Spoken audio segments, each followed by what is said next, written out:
Olá a todos, e o vídeo de hoje é sobre hematoscopia das hemácias, tá? O exame de esfregaço sanguíneo que a gente pede. Lembrando que isso é o projeto que a gente tem de interpretação do hemograma, que a gente tem um curso só para isso, tá? Para quem quiser se aprofundar no assunto. E é importantíssimo, né, nas emergências clínicas. A gente sempre vai olhar o hemograma como o exame inicial, o exame de laboratorial inicial de qualquer paciente grave, tá? Então, o que vocês vão olhar? A hematoscopia, em geral, vem na última linha do hemograma a descrição da hematoscopia, tá? Só quando você quer alguma coisa mais pormenorizada, que um bioquímico experiente ou até um hematologista vai olhar no microscópio a lâmina do esfregaço sanguíneo, aí eu vou ter uma descrição melhor, mais adequada, tá? Que a gente vai ver os detalhes que os métodos automatizados que medem os parâmetros do hemograma não vai conseguir ver. Vai ser o olho humano e interpretação humana, tá bom? Então vamos lá. Então é o exame de esfregaço sanguíneo, né? Vai estar lá na hora de solicitar o exame como hematoscopia ou como revisão de lâmina. E aqui a gente vai citar só as alterações das hemácias, tá? A alteração de plaqueta e de leucograma a gente não vai falar agora, mas vai ter outros vídeos posteriormente. E no curso a gente aprofunda mais ainda, tá? Lembrando que aprofundar que eu falo filtra e passa o conhecimento que vocês precisam na prática clínica. Isso é importantíssimo.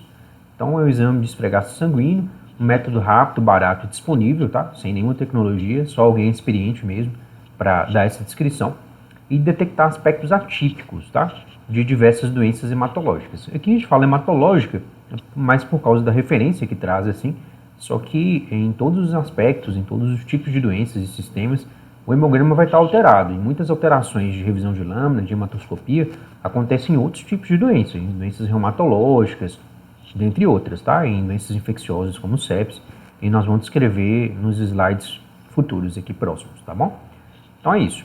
Vai ter avaliar o formato das hemácias, que são arredondadas, né? O centro achatado com região clara, tá? E quando a gente tem alterações nessa forma normal, clássica da hemácia, a gente tem o que a gente descreve como poiquilocitose, tá? Então, se tiver lá embaixo escrito poiquilocitose, pode saber que tem hemácias que não são da forma normal, da forma fisiológica, que é essa descrição aqui, tá? É claro, gente, que falar só poiquilocitose é muito inespecífico. Então, é interessante que descreva qual a alteração de formato das hemácias que está acontecendo, que é a partir disso que a gente define a suspeita do diagnóstico, da doença que aquele paciente está tendo, tá? Então, basicamente é isso. Poiquilocitose é um tipo de hemácias de formato anormal, tá? É um nome geral para significar isso aqui, só que existem vários tipos de poiquilocitose que nós vamos citar, e esses tipos específicos, sim, sugerem uma doença específica, tá? Aí, por exemplo, quais são os mais comuns que a gente vai falar hoje? São a macrovalocitose. Então, toda vez que tem descrito macrovalocitose lá na última linha do hemograma, pensa sempre em deficiência de B12 e ácido fólico. É bem provável que se trate de anemia megaloblástica, tá? Então, é obrigatório pedir isso aí, esses dois, ácido fólico e vitamina B12. Mesmo que o hemograma venha normal, tá tudo os parâmetros normais, só descrição de macrovalocitose, você vai ter que pedir isso, que você pode estar diante de deficiência de B12 e ácido fólico, tá? Outra alteração que é menos comum, mas sempre tem que estar atento, são eliptócitos e ovalócitos, tá? Então, toda vez que tem a descrição de eliptocitose, né? Eliptócitos, que são esses formatos aqui elípticos mesmo das hemácias, a gente tem que pensar em eliptocitose hereditária, tá? É o mais comum em pediatria, é uma doença congênita, na verdade, genética. E a gente tem que avaliar isso aí, tá? Pode acontecer de vocês verem, aí vocês já vão pedir o exame e referenciar para quem tem que encaminhar o paciente, tá bom? Esquizócitos, aí é talvez um exemplo mais crítico, vamos chamar assim, tá? Esquizócitos, se não for um problema na forma de fazer a lâmina, esfregar sanguíneo, né, no preparo, então tem que avaliar isso, se o laboratório realmente é experiente na hora de fazer e preparar a lâmina. Sendo um laboratório experiente e competente para fazer isso, e tem a descrição de esquizócitos, a gente costuma estressar, tá? Porque quais são as 3 doenças mais comuns de acontecer? Seria a anemia hemolítica, tá? Em geral, não é tão grave assim, não é imediato, o paciente não morre em horas, poucos dias. Mas eu tenho que fazer esse diagnóstico, anemia hemolítica sem diagnóstico, o paciente vai piorar, tá? Uma outra possibilidade, essa sim a gente estressa muito, é a questão de CIVD, que é a coagulação intravascular disseminada, que é uma complicação principalmente da sepse, tá? Então, se o paciente está num contexto de um suspeito de sepse, vem esquizócitos, estressem, preocupe, porque pode ter CIVD e isso já aumenta a mortalidade do paciente, tá? E duas doenças raras que estão dentro de um grupo, que chama anemias microangiopáticas, aí tem duas doenças que são mais raras, tá? A CHU e a PTT. A CHU, que é a síndrome hemolítica urêmica, e a PTT, que é a púrpura trombocitopênica trombótica, caracteristicamente elas têm esquizócitos, tá? E são doenças graves, tá? Em geral, o paciente evolui com insuficiência renal, às vezes faz diálise. A PTT especificamente tem complicações neurológicas que podem ser graves. Então, vendo esquizócitos, vocês têm que sempre pensar e excluir ou confirmar uma dessas doenças, tá? Sempre. É gravíssimo isso aqui, tá?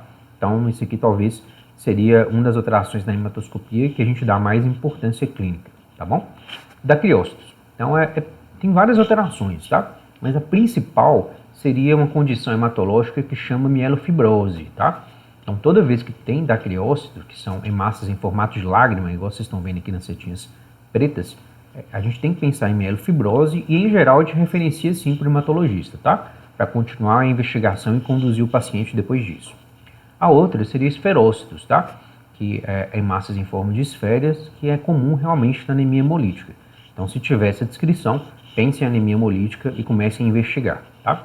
A policromatofilia, tá? Que é comum e acontece principalmente na reticulocitose, que você sabe que são hemácias imaturas que foram lançadas na medula óssea para a circulação sanguínea de forma mais precoce para compensar a perda de hemácias, em geral após uma hemorragia ou após uma destruição de hemácias tipo na hemólise, tá?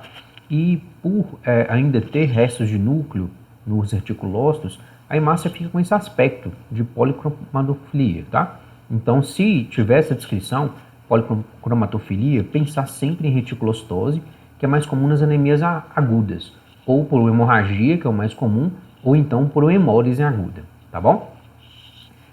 Aí, para terminar, existem as formas de aglomeração, aglutinação, de distribuição das hemácias, tá? Então, comumente a gente aprende isso aqui já na faculdade, o rolo eritrocitário, tá? Que tá vendo essas hemácias empilhadas aqui, ó? Então, toda vez que tem descrição disso, vocês têm que pensar principalmente em mieloma múltiplo, tá? Existem outras doenças, algumas outras gamopatias, que produzem muita proteína, tá? Então, por causa disso, as hemácias perdem suas propriedades negativas das membranas e podem se atrair, tá? Então, forma esse rolo eritrocitário. E, por último, essa aglutinação eritrocitária, tá? Que também acontece com esse mesmo processo de perda das cargas negativas na membrana e isso acabar fazendo com que as hemácias se aglutinem, tá? Isso principalmente acontece no hemólise específico, que é a doença da aglutinina frio, tá? É mais raro, mas a gente tem que pensar nisso. É um tipo de anemia hemolítica, tá? Um diagnóstico diferencial importante, que eu falo que é até mais comum, é o próprio preparo de esfregaço sanguíneo, tá? Que se for inadequadamente preparado, aí por artefato de técnica mesmo, vai apresentar essa aglutinação eritrocitária, tá?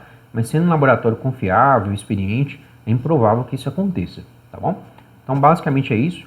Pessoal, lembrando que quem quiser realmente aprender sobre o hemograma, ter um olhar diferenciado aí na interpretação do hemograma, que realmente separa, né, o profissional de saúde, o médico, o outro profissional que tem uma visão diferenciada, que vai mudar a conduta do paciente, aí vocês estão convidados a fazer nosso curso, tá?